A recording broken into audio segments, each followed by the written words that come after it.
charges of abusing the power of his office. You solemnly swear. Chief Justice John Roberts was sworn in, as well as the senators who will be the jury in this trial. Republicans paved the way for a widely expected acquittal after successfully blocking the Democrats' efforts to include new witnesses. Donald John Trump, President of the United States, is not guilty as charged. It was all bull. But this is what the end result is. He's impeached forever, no matter what he says or whatever headlines he wants to carry around.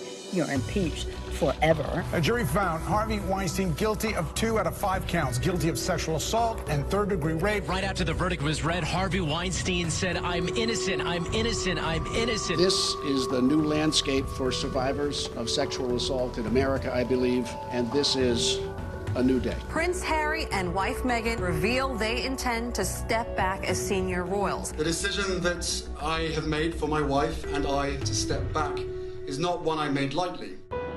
NBA legend Kobe Bryant and 8 others were killed today when their helicopter plunged into a steep hillside in dense morning fog in Southern California. Bryant for the win! Thank you, Kobe! God knew they couldn't be on this earth without each other. He had to bring them home to heaven together. We love and miss you, Boo Boo and Gigi. The Centers for Disease Control last night began screening airline passengers from central China for this mysterious and deadly new respiratory virus. The U.S. has confirmed its first case of the mysterious and deadly coronavirus. Because of all we've done, the risk to the American people remains very low. New York has its first case, a woman now self-quarantined in her home in Manhattan. We will have more cases. We will have community spread. That second person now with the coronavirus in New York tonight in serious condition. He lives in New Rochelle. We could well be at 100 cases or hundreds of cases over the next 2 or 3 weeks. The number of people who tested positive statewide has now surpassed 20,000. A number of big developments today. Head spinning. And the world around us seemingly grinding to a halt. No gathering with 500 people or more. Parades, rallies, concerts, sports events, professional conferences, etc. That's everything from youth leagues to sports leagues to concerts and everything in between. The NBA will suspend all games at the conclusion of tonight's schedule. The NBA, the NHL, the MLS, all suspending their seasons for the time being. All gyms, movie theaters, and casinos will close for good. Restaurants and bars will be limited to takeout and delivery only. Broadway theaters now shut down again. I regret to have to announce that as of tomorrow, our public schools will be closed. This is New York in the COVID-ravaged spring of 2020. Empty streets, empty clubs, abandoned office buildings and deserted restaurants, empty pews in the church, empty seats on the train. It's incredibly viral, it's incredibly contagious, and we just can't keep up. It almost seems as though it's never stopping. You know, people just keep coming and coming and coming, and there's just no space to put them. The 1,000-bed emergency hospital ship Comfort docked on the west side of New York today. The temporary hospital at the Javits Center also opens today. It will have 3,000 beds. And another hospital will open in Central Park. Telling someone that their family member may not make it, it really does, it takes a lot. There were actually some good days when nurses and doctors and EMTs went home with their heads held high because they saved lives. There was 33-year-old Warnell Vega, hospitalized with a life-threatening COVID-related blood clotting disorder. But he recovered, and he was released. One of the things I'm looking forward to doing first is having a good night's sleep. It's been a while. There were also a lot of sleepless nights for Maria Amoretti. Her husband, Victor, was on a ventilator for 17 agonizing days. I was honestly getting ready to do a funeral. But Victor survived, and the couple celebrated their 30th wedding anniversary together. Donna Molina was pregnant when she contracted a very bad case of the virus. After an emergency C-section, 11 days in a coma, and several weeks of recovery, she finally got to hold her daughter. Her little feet, her little hands, just so amazing how someone so small can pull through and survive. Glimmers of hope and glimmers of triumph, and people took note, turning a city of sorrow into one of celebration every single day at 7 p.m. Leaning out windows and balconies or just standing on the street, people stopped what they were doing to praise frontline workers. It was so powerful, so profound. This is how Eyewitness News reporter Jim Dolan described the scene. It echoes still through an otherwise dreary and silent city.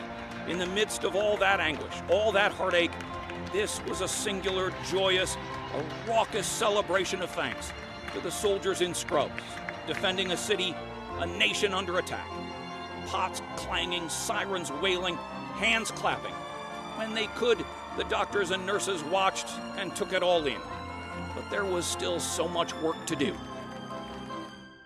How many more deaths are you willing to sustain to reopen quickly? We are not a country of sheep. 100 more deaths? I'm a responsible adult. If I want to go in there, I should be allowed to go in there. 500 more deaths? This is a blatant attack on our constitutional rights directly. Because there is a cost of reopening. I will not close my doors again unless I'm behind bars. There's a cost of staying closed. We're just trying to make a living and feed our families. There's a cost of reopening too quickly. All over the region, there are signs that the tri-state area is on the road to reopening. Shopping malls reopening in New Jersey. I couldn't wait to get back in the store. Nail salons, tattoo and massage parlors can reopen. I missed going to the spa. New York City gyms got the go-ahead to reopen. I think most of us have put on a little bit of COVID weight. Visits to hair salons and barbershops are allowed. I like it longer up here. A pretty good trim out here. Restaurants are open for outdoor dining. There's nothing like being served and not have to clean up. The first family is now in isolation at the White House. Both the president and Melania Trump are experiencing what they're calling mild symptoms. I came here, wasn't feeling so well. I feel much better now. We're working hard to get me all the way back. President Trump followed through with his promise to leave the hospital as he fights COVID-19, and within minutes of his arrival at the White House, he removed his mask.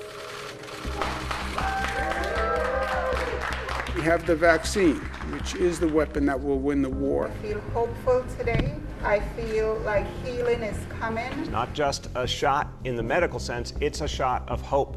I can breathe. You can hear George Floyd saying, "I can't breathe," and grunting. Breaking news from Minneapolis, where protests over the death of George Floyd turned violent and deadly overnight. The unrest from that deadly arrest stretched over into New York. My soul hurts because I be seeing my people die on video. I'm seething with rage. Is just one of two, at least two, groups of several hundred who right now are making their way through Midtown. It's an incredible moment. The Floyd family is now preparing to walk over the Brooklyn Bridge, including George Floyd's brother, Terrence, who gave such an eloquent speech earlier today. Power to the people, not just my people, not just your people, all of us. White people need to stop being silent about our racism. It's a black movement. It's a white movement. It's a gay movement. It's a straight movement. This time will be different.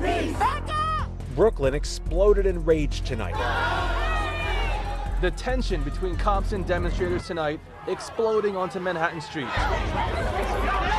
Last night, a small percentage of protesters turned violent, breaking store windows and looting shops in Soho. All night we've watched these groups of people going from store to store. Many of them were already boarded up. This is a bank here on Burnside Avenue where they broke in this glass door right here and ripped out the ATM. There will be a citywide curfew tonight beginning at 8 p.m. Move back! Move back! He shoved me with as much force as he could.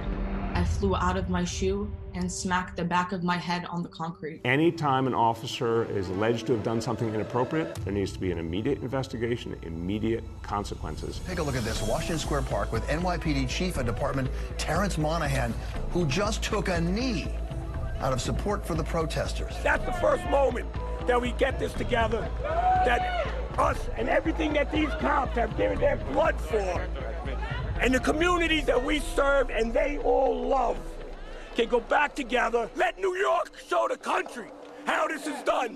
Time to vote. Early voting continues to hit record numbers across the nation. With your vote, we will continue to cut your tax, cut regulations, support our police. Time for Donald Trump to pack his bags and go home. Will we have a winner declared tonight? Complicating matters, the unprecedented number of early voters and absentee ballots. It ain't over till every vote is counted. We'll be going to the U.S. Supreme Court.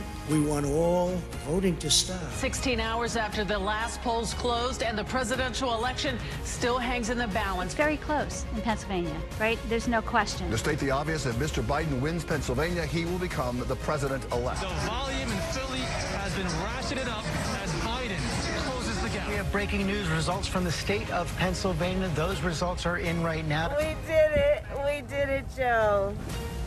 You're going to be the next president of the United States.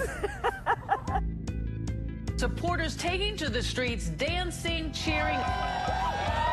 He says thank you. Is that right? Did you hear that? That's Brooklyn. Best day of my life. Best day of the year. Best way to conclude 2020. I can't say how relieved I am. I'm really close to crying, actually. Now there's hope again. Americans have called upon us to marshal the forces of decency, the forces of fairness, to marshal the forces of science, and the forces of hope in the great battles of our time. And what a testament it is to Joe's character that he had the audacity to break one of the most substantial barriers that exists in our country and select a woman as his vice president. Time to put away the harsh rhetoric, lower the temperature. Developing overnight actor Chadwick Boseman passing away after a very private battle with colon cancer. Bond.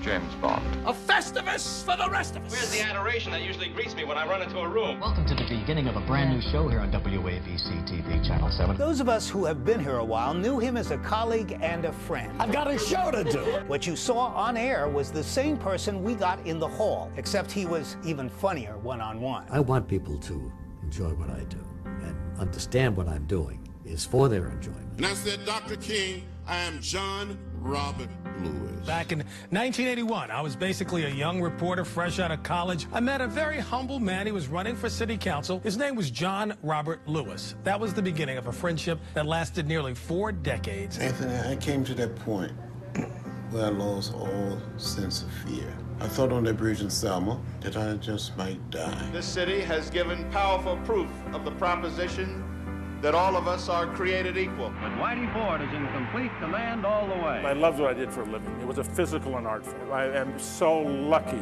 that I got to do it for 20 years. I am a Brooklynite, born and bred. It is impossible to overstate Ruth Bader Ginsburg's impact on this country and the people in it. All I ask of our brethren is that they take their feet off our necks. On a warm summer's evening, on a train bound for nowhere.